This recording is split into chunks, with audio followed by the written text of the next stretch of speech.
La foudre, eh bien, ça a toujours été à la fois fascinant et, disons-le, un peu terrifiant. Mais imaginez une seconde si on pouvait la contrôler, vraiment la diriger. Une technologie totalement nouvelle prétend pouvoir le faire. Et ça pourrait absolument tout changer dans notre façon de voir les orages. 100 milliards de yens. Voilà le chiffre qui lance notre histoire. C'est le coût, chaque année, des dégâts causés par la foudre, et ça, c'est juste au Japon. On ne parle plus d'un spectacle naturel là. On parle d'une menace bien réelle et surtout extrêmement coûteuse. On va donc commencer par là. La foudre, ce n'est pas juste un phénomène météo impressionnant. C'est avant tout un problème économique et matériel très sérieux, qui demande de vraies solutions. Le souci, c'est que la technologie actuelle a ses limites. Un paratonnerre, c'est super, mais ça protège un bâtiment, un point fixe. Mais comment on fait pour protéger une ligne à haute tension qui s'étend sur des kilomètres, ou même une forêt entière? C'est cette vulnérabilité qui a poussé des chercheurs à tout repenser de zéro. Et la voilà, la réponse. Une approche complètement folle développée par la société japonaise NTT Corporation. L'idée, ce n'est plus d'attendre passivement que l'éclair tombe, mais d'aller le chercher de manière proactive. Regardez la différence, c'est le jour et la nuit. On passe d'un système qui est cloué au sol, passif, à une solution qui est mobile, dynamique. C'est un changement de philosophie total. Le drone, lui, il peut aller exactement là où le risque est le plus fort, au moment précis où c'est nécessaire. Et cette phrase, elle résume tout. Le mot-clé ici, c'est contrôle. On ne cherche plus seulement à se protéger, on prend les devants. On déclenche la foudre nous-mêmes pour la forcer à emprunter un chemin sûr, loin de tout ce qui est important. D'accord, mais la question qui se pose, c'est comment est-ce qu'un petit appareil électronique peut espérer survivre à une décharge d'énergie pareille? Entrons un peu dans la mécanique, dans l'ingénierie qui rend cet exploit possible. Alors, comment ça marche concrètement? C'est une séquence hyper précise. D'abord, le drone grimpe, il va se placer pile au bon endroit dans le champ électrique de l'orage. Là, un capteur spécial, le fil de mille, attend le signal.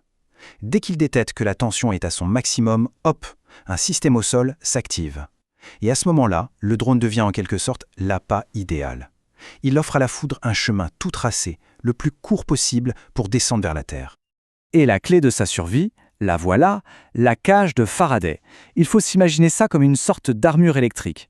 Le courant de la foudre frappe la cage et s'écoule tout autour, à l'extérieur, sans jamais atteindre le cœur électronique du drone. C'est ce bouclier qui lui permet de survivre à l'impact. En fait, pour que ce drone fonctionne, il a fallu un vrai mélange de disciplines. De la physique pure pour la cage de Faraday, de la science des matériaux pour que la structure tienne le coup, de l'électronique de pointe pour les capteurs, et bien sûr de la robotique pour voler dans des conditions aussi extrêmes. Bon, une fois que toute cette technologie est en place, il ne reste plus qu'une chose à faire, la tester en conditions réelles. C'est là qu'on arrive au moment de vérité, celui où la théorie se confronte à la puissance brute de la nature. Essayez d'imaginer la scène. On est en décembre 2024, dans les montagnes de Shimane au Japon. Le drone monte à 300 mètres, en plein milieu d'un orage. Et soudain, les capteurs s'affolent. C'est le bon moment. Le système est activé et, quelques secondes plus tard, l'impact, la foudre est capturée. C'est une réussite totale. Le résultat est incroyable. La cage de protection a su faire. Oui, elle a même fondu par endroits à cause de la chaleur. Mais le plus important, c'est que le drone a continué de voler, il a continué de fonctionner. Sa mission était accomplie. La preuve que le concept marche était là. Et ce moment, il est tout simplement historique. Ce n'est pas juste un test réussi, c'est une véritable première mondiale. Une étape décisive dans notre capacité à interagir avec une force naturelle aussi puissante que la foudre. Alors, une fois qu'on a réussi ça, les perspectives qui s'ouvrent sont juste vertigineuses. On va se projeter un peu dans l'avenir, parce que cette technologie pourrait bien transformer les orages, qui passeraient du statut de menace à celui de ressource. Les applications directes, on les voit tout de suite. Protéger de manière mobile des sites sensibles comme des usines ou des bases militaires, empêcher les feux de forêt déclenchés par la foudre, ou tout simplement sécuriser des zones où des gens sont exposés. On peut même aller jusqu'à imaginer des drones intégrés dans des réseaux de villes intelligentes pour une gestion prédictive des orages. 5 milliards de joules. C'est l'énergie moyenne contenue dans un seul et unique éclair. C'est assez pour alimenter une maison pendant des semaines. Et ce chiffre, il nous amène au rêve ultime.